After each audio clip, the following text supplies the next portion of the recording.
This is VOA News. I'm David Byrd. President Donald Trump says that he canceled a visit to Copenhagen, Denmark, because he did not appreciate how Denmark's prime minister rejected his idea of buying Greenland.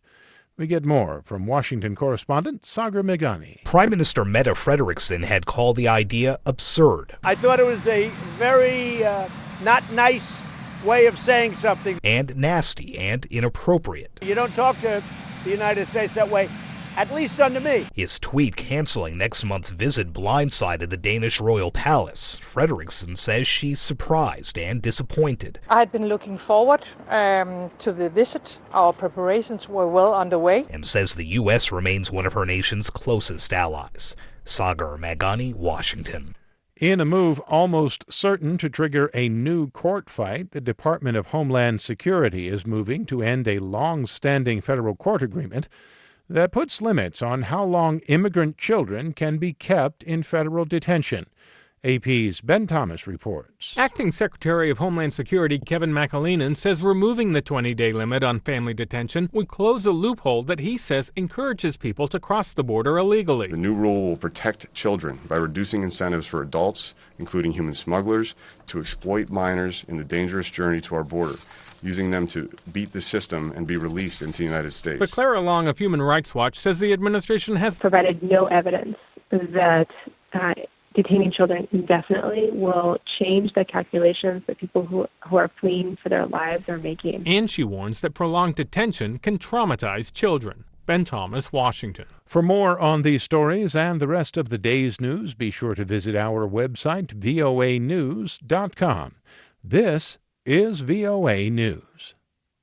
The UN Secretary-General plans to travel to the epicenter of an Ebola outbreak in the Democratic Republic of Congo.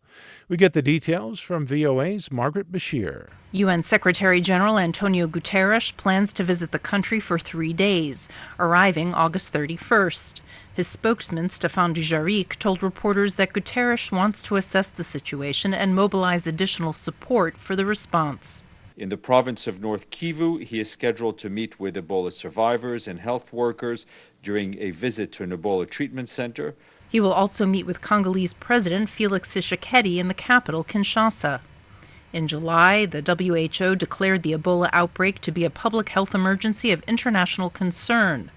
The majority of cases have been concentrated in North Kivu and Ituri provinces in the country's northeast, but cases have emerged in other parts of the country.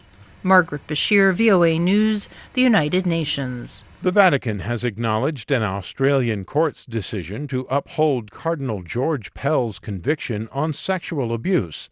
We get details from Sabina Castelfranco in Rome. A statement read out by papal spokesman Matteo Bruni at the Vatican Wednesday morning said the Holy See acknowledged and respected the decision taken by the Australian court.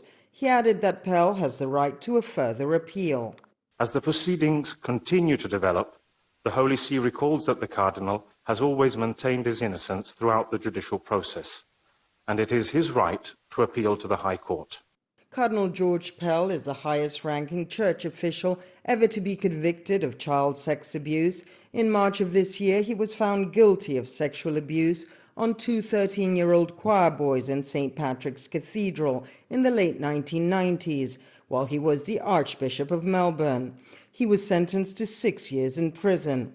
Sabina Castelfranco for VOA News, Rome. A new report shows the U.S. deficit could exceed $1 trillion next year. AP's Tim McGuire reports. The Congressional Budget Office says the recent budget deal between the White House and Congress will lead to about $1 trillion in overspending in the fiscal year that begins October 1st. The head of the CBO says the nation's fiscal outlook is challenging. Philip Swagel adding that the federal debt, already high by historical standards, is on an unsustainable course. The office is adding another $63 billion to its estimate for this fiscal year, bringing that total to $960 billion. Swagel says the only way to cut the huge losses is for Congress to increase taxes, cut spending, or a combination of the two. Tim McGuire, Washington. And an up day on Wall Street with all three major indexes in positive territory. I'm David Byrd, VOA News.